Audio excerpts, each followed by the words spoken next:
Klik download. Setelah video siap di-download, anda boleh try untuk open video tersebut.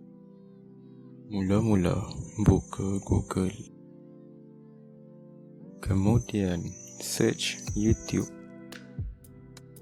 Klik pada YouTube dan search video yang ingin di-download. Contohnya seperti ini.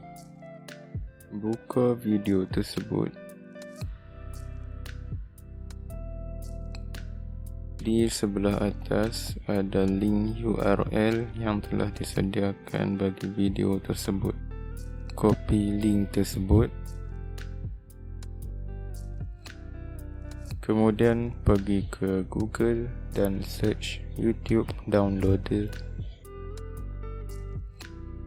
Kemudian klik pada website savefrom.net. Setelah dibuka website tersebut, pastekan link URL yang telah di-copy tadi.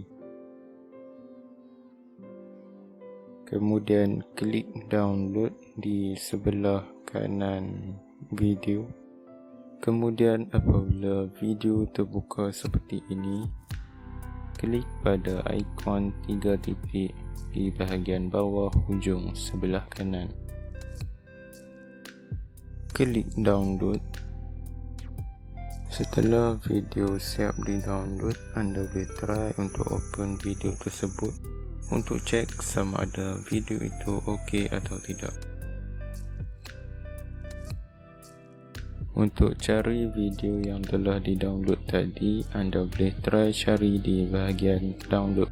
Contohnya seperti ini.